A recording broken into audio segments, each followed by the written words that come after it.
Boulevard. Tulane University police officer and Reserve Deputy Constable Martinez Mitchum was working an off-duty detail for a basketball game at that location when he sustained a gunshot wound to the chest that proved to be fatal. After being transported to the hospital, he expired. Events of that tragic night unfolded shortly after 6 p.m. when the accused perpetrator, 35-year-old John Shalahorn, attempted to force his way past the entry point of this playoff game, where tickets were being collected as well as COVID protocols were being enforced. Shalahorn was instructed by school employees to comply with the entry procedures.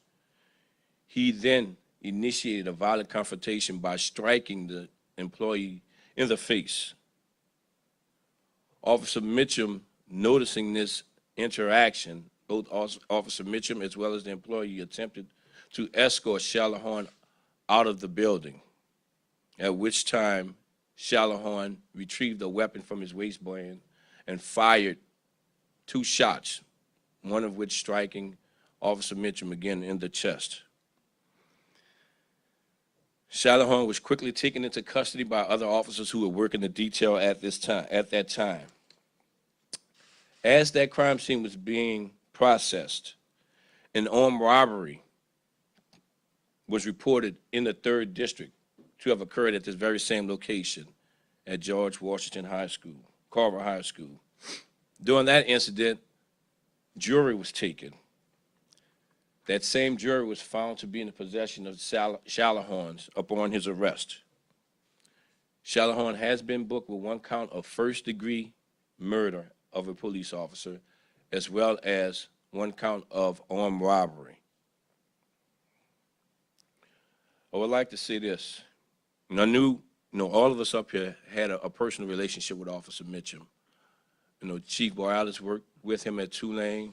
Constable worked with him at Second City Court.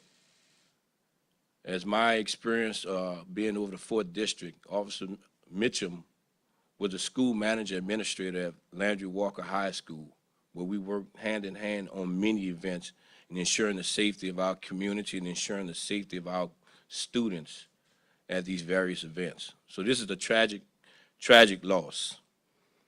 When a peace officer is killed doing what he or she is sworn to do, a shadow comes across our chests, across our hearts. We know when we go to work, in many instances, we may not return home. This is the oath that we're sworn to take. Officer Mitchum was a dedicated public servant. It is my personal belief he was a hero on this day, because I can only imagine what could have happened had he made entry into that game, where we could have had many, many more victims as a result of this individual's negligence. So this is still an ongoing investigation. Our homicide division is the lead in this investigation. We do believe there are several other potential witnesses that we have not been able to identify or interview at this time. We're asking you to please contact homicide at 504-658-5300 or contact Crime Stoppers at 822-1111 if you have any additional information that can help further this investigation. Yes, an arrest has been made, but this is not the end of our investigation. I've spoken, Chief Borealis has spoken to, Constable Shorty has spoken to Officer Mitchum's family, who has since relocated from his hometown of Detroit, Michigan. We will be working with this family to set the funeral arrangements and give them the closure and the peace that they need to move forward. With that being said, I will answer any questions. Gary, or who's running the show? Sure, I have 2 questions. One, do we know if the person arrested has had any run-ins before, specifically with mask mandates elsewhere? Was this an ongoing, recurring thing? 1, and 2,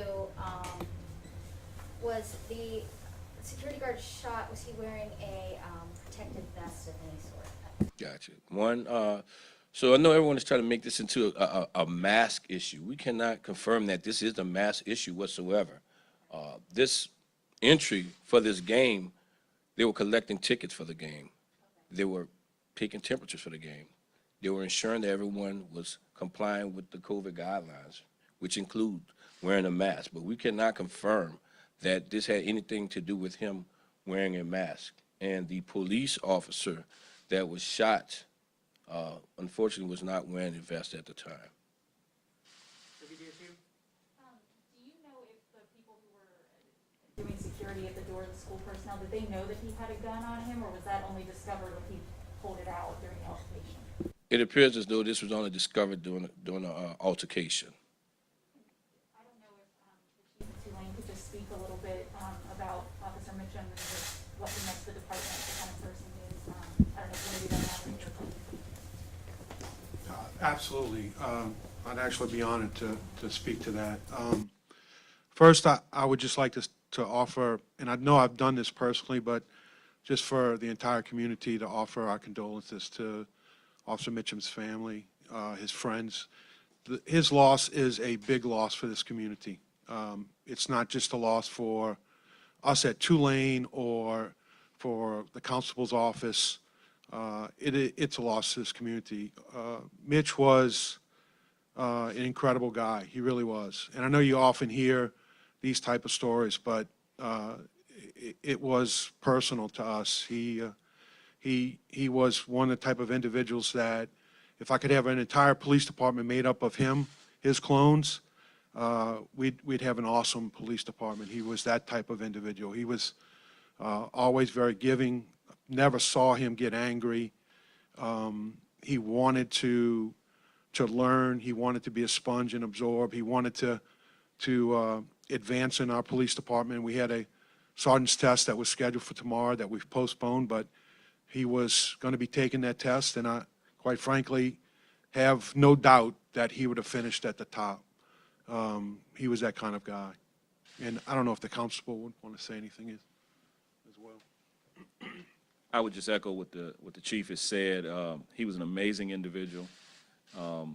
Every location that he worked in, he was always involved with the schools in those locations. The chief mentioned his work at Landry Walker.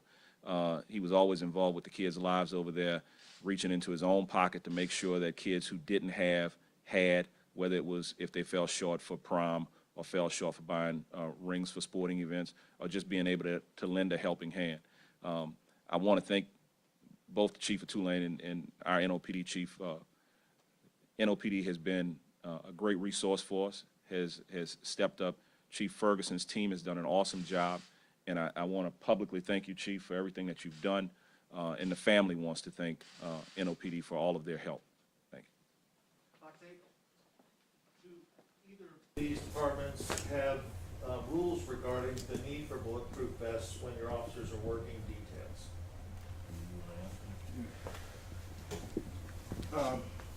At the Tulane Police Department, we have a rule that requires officers to wear vests when they're working. We supply them with vests. They're outer carrier vests, and I can tell you that Corporal Mitchum wore his vest regularly. I don't have any guidelines that I can impose on one of my officers who's working in a capacity for somebody else. I have reserve officers that work with Jefferson Parish, Gretna, a whole assortment of, they work in other agencies. I can only really control, what happens at our department. But I don't, honestly, I don't, even though he had a vest, I don't think he could have worn it because it wouldn't have gone with the uniform, or it's an outer carrier, so it would look completely different. Chief, I wanted to ask you, do you guys know, one, why did Shallerhorn try to get into the game? Did he have like a relative or someone in the game playing? And also, I know that Officer Mitchum is from Detroit. You did mention that you know, you're working with the family about the services. Is there any plans for maybe a service here in New Orleans for him? All right. Yes, ma'am. So to answer the first question, we really do not know why Charlotte Horn was attempting to enter that game at this point in time. Don't know, have not received any information as to whether or not he had any connection to any of the teams or the student body, anything of that nature just yet. But, you know, we just do not know the answer to that question. With regards to services, the family is expecting to have the services here in New Orleans. They have flown here from Detroit, and they're hoping to have the services right here in New Orleans. In terms of Charlotte Horn's cooperation, what's that been like so far? I know the investigator had an opportunity to interview him that night. The details of that interview I do not have with regards to cooperation. I mean, everything happened so rapidly. There really wasn't much to be said. I mean, we were able to make our apprehension, or they were able to make an apprehension immediately following the incident. But with regards to motive and things of that nature, we just do not have that information. We just don't have the answer to those questions at this time. But in the moments after, it sounds like he didn't try to run, He did not. describe what happened there. I will say this with regards to what occurred. After he fired 2 shots, one of which struck Mitch in the chest, he walked outside of that building, tossed his handgun to the ground and threw his hands in the air. He immediately gave himself up. Again, but no answer to the motives as of yet. Okay, thank you very much, guys. Thank you. At the school, do folks going to basketball games have to go through a metal detector? I think every school has have their own protocol, but I can't answer the questions as to their protocols at the school board system. Chief, can you say how many security officers were at the game? We know, as of this time, we know at least 4 post-certified officers, 2 criminal sheriff's deputies, Constable Mitchum, as well as a probation and parole officer. I am not aware as to whether or not the school board had any additional security there in place. Thank you all. Mhm. For Constable Shorty. Okay. Do I understand correctly, were you the one who had to make contact with his family? Yes, I made contact with his mother shortly after I was notified by hospital staff that he had passed away, as well as the Tulane chief did the same. Just, can you talk about how difficult it was, what you told them? To say it was difficult is an understatement, but I don't want to focus on whatever difficulty I had in making that call because it's not comparable to the grief that they've suffered and the loss of a child. But I have spoken to both his mother and his father, and they are devastated. And I don't know how we can. The only thing I can offer is that our departments are here for them, to help them in whatever way we can. And the response from local law enforcement and national law enforcement has been amazing. They've reached out and offered services to the family. And they're strong in their faith, and that has strengthened them. Okay, thank you, guys.